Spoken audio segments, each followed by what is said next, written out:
사람을 만나고 집에 돌아왔습니다. 분명 즐거운 시간이었는데 왜일까요? 헤어지고 나면 마음 한구석이 텅 비어버린 것 같습니다. 웃고 떠들었지만 집으로 돌아와 멍하니 천장만 바라보고 있습니다. 혹시 이런 경험 있으신가요? 오랜만에 만난 친구와 이야기를 나눴는데 집에 돌아오니 오히려 더 외로운 기분. 좋은 사람들과 함께였는데 왜 혼자 남겨진 지금이 더 공허할까요? 많은 사람들이 이 감정을 느낍니다. 하지만 대부분 말하지 않습니다. 나만 이상한 건가? 라고 생각하며 조용히 삼켜버립니다. 그런데 이 공허함에는 철학적이고 심리학적인 이유가 있습니다. 오늘 쇼펜하우어가 이 질문에 답합니다. 왜 사람을 만나고 오면 더 공허해지는가? 그리고 이 공허함이 사실은 당신의 깊이를 증명하는 신호라는 것을 지금부터 함께 들어가겠습니다. 첫째, 만남은 의지의 충돌이다.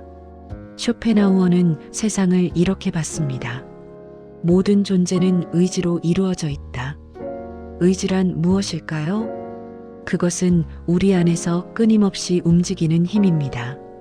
살고자 하는 욕구, 인정받고자 하는 욕구, 존재하고자 하는 근원적 에너지. 그런데 문제가 있습니다.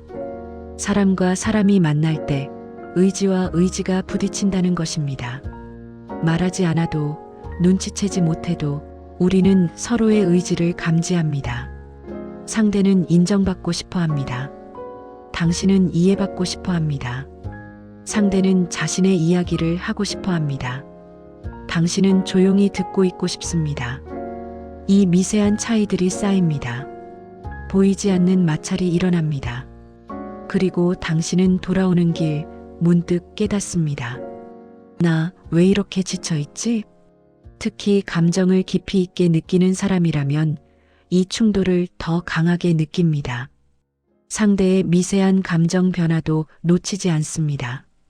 표정 하나, 말투 하나에서 상대의 의도를 읽어냅니다. 그래서 더 피곤합니다. 더 공허합니다. 쇼펜하우어는 이렇게 말했습니다. 사람은 고슴도치와 같다. 추우면 서로 가까이 다가가지만 가까워지면 가시에 찔린다. 당신이 만남 후 피곤한 건 당신이 문제가 있어서가 아닙니다. 그것은 당신이 섬세하기 때문입니다. 당신이 깊이 느끼는 사람이기 때문입니다. 쇼펜하우어는 이것을 알았습니다. 만남은 본질적으로 의지의 충돌이며 그 충돌을 예민하게 느끼는 자가 진정으로 깨어있는 자라고, 당신이 피곤한 건 문제가 아니라 섬세함의 증거입니다. 두 번째, 인간은 본질적으로 고독한 존재다. 쇼펜하우어는 인간을 단독자라고 불렀습니다. 우리는 함께 있어도 결국 각자의 세계 안에 홀로 존재합니다. 아무리 친한 사람이라도 내 마음 깊은 곳까지 완전히 이해할 수는 없습니다. 나 역시 상대의 내면 전부를 알 수 없습니다. 이것은 슬픈 일이 아닙니다. 그저 인간 존재의 본질입니다. 그렇다면 만남 후 찾아오는 공허함은 무엇일까요? 쇼펜하우어는 답합니다. 그것은 고독으로의 귀환이다. 우리는 만남 속에서 잠시 고독을 잊습니다.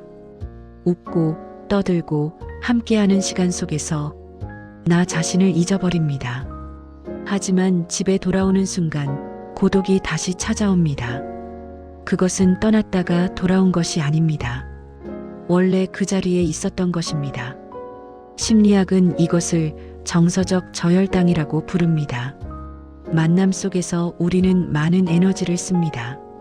표정을 관리하고 말을 선택하고 상대의 감정에 반응합니다. 그리고 집에 돌아오면 모든 에너지가 소진된 상태가 됩니다. 그때 찾아오는 것이 바로 공허함입니다. 마음의 연료가 바닥났을 때 우리는 본래의 고독과 다시 마주합니다. 하지만 쇼펜하우어는 말합니다. 고독을 두려워하지 마라. 그것은 당신의 결핍이 아니라 당신이 돌아가야 하는 본래 자리다. 만남 후의 공허함은 당신이 부족해서가 아닙니다. 그것은 자연스러운 감정의 흐름입니다. 당신이 다시 당신으로 돌아가는 과정입니다. 고독은 결핍이 아니라 당신이 돌아가야 하는 본래 자리입니다. 세 번째, 깊은 사람은 얕은 대화를 견디지 못한다.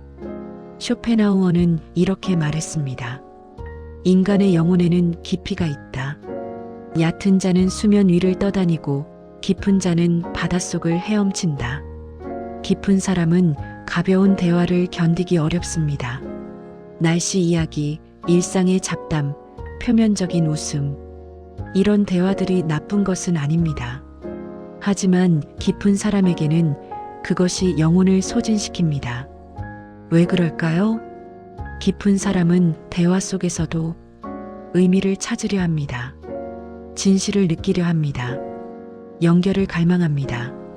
하지만 얕은 대화는 그것을 주지 못합니다. 당신은 웃으며 대화합니다.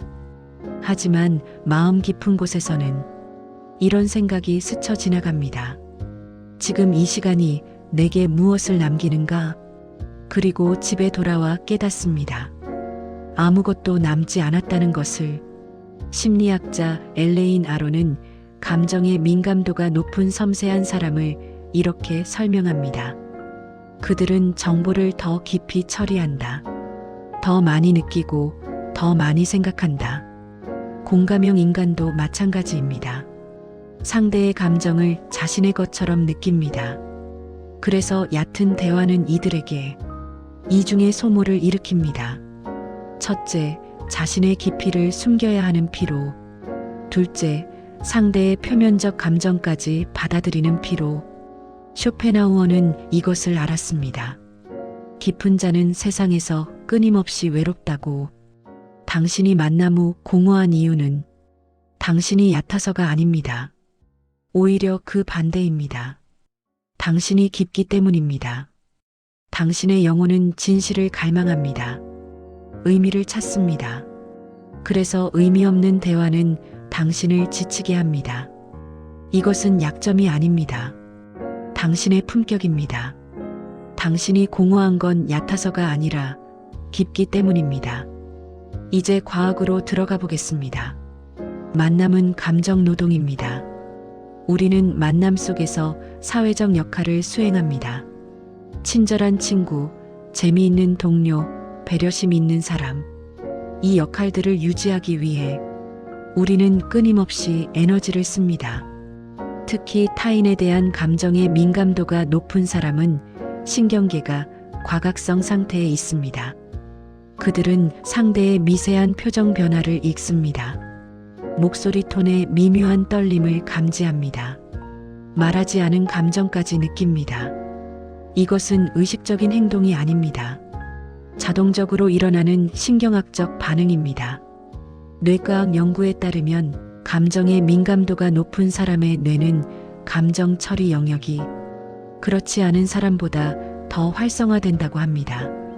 즉, 같은 대화를 나눠도 타인에 대한 감정의 민감도, 예민도가 높은 사람은 더 많은 정보를 처리하고 더 많은 에너지를 소모합니다.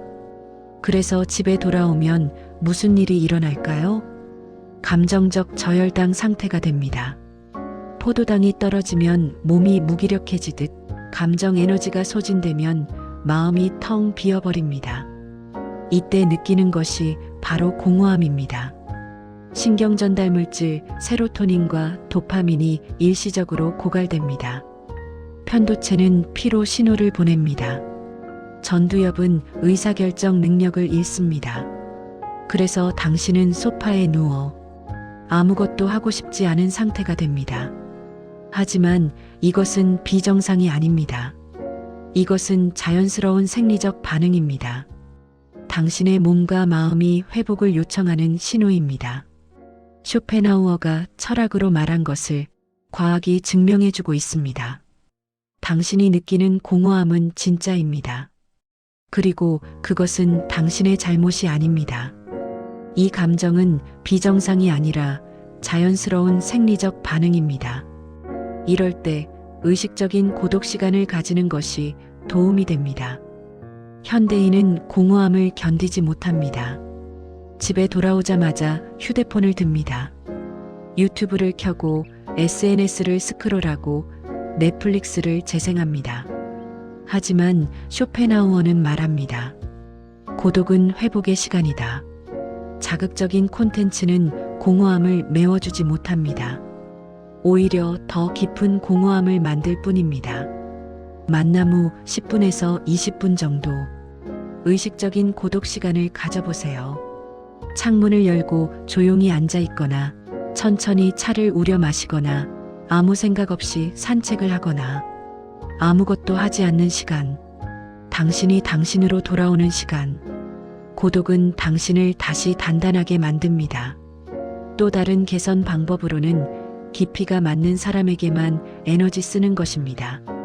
모든 관계가 같은 회복 속도를 갖지 않습니다. 어떤 만남 후에는 에너지가 충전됩니다. 어떤 만남 후에는 에너지가 고갈됩니다. 쇼펜하우어는 말합니다. 깊은 사람은 깊은 사람에게서만 충전된다.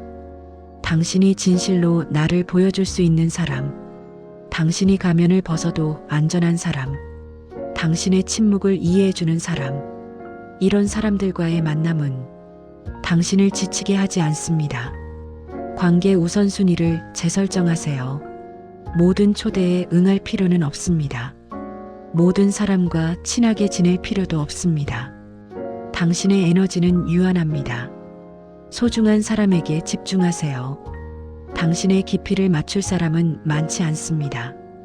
그리고 그것은 괜찮습니다.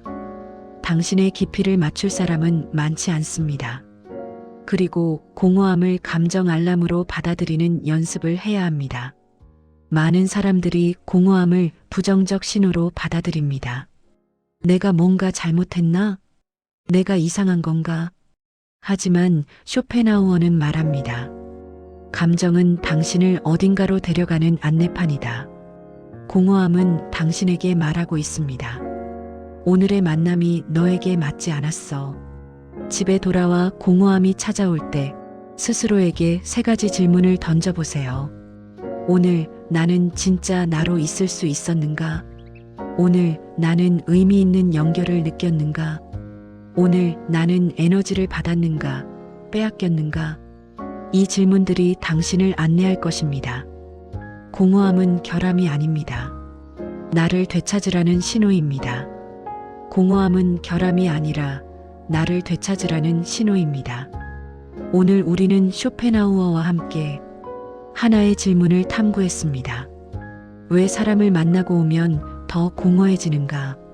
우리는 3가지 답을 찾았습니다. 첫째, 만남은 의지의 충돌이며 당신이 피곤한 건 당신이 섬세하기 때문입니다. 둘째, 인간은 본질적으로 고독한 존재이며 공허함은 당신이 돌아가야 하는 본래 자리로의 귀환입니다. 셋째, 깊은 사람은 얕은 대화를 견디지 못하며 당신이 공허한 건 당신이 깊기 때문입니다.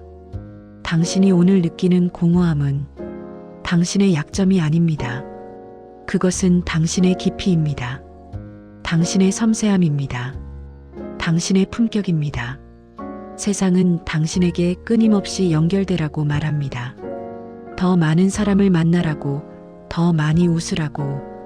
하지만 쇼펜하우어는 말합니다. 진정한 품격은 고독 속에서 완성된다고. 오늘 당신의 공허함을 받아들이세요. 그것은 당신이 더 깊은 곳으로 가고 있다는 증거입니다. 오늘 당신의 품격이 한층 더 단단해지기를 바랍니다. 오늘 당신의 마음은 어제보다 더 단단하고 우아해졌습니다. 지금 흐름을 놓치지 않도록 구독, 좋아요, 알림 설정해 주세요.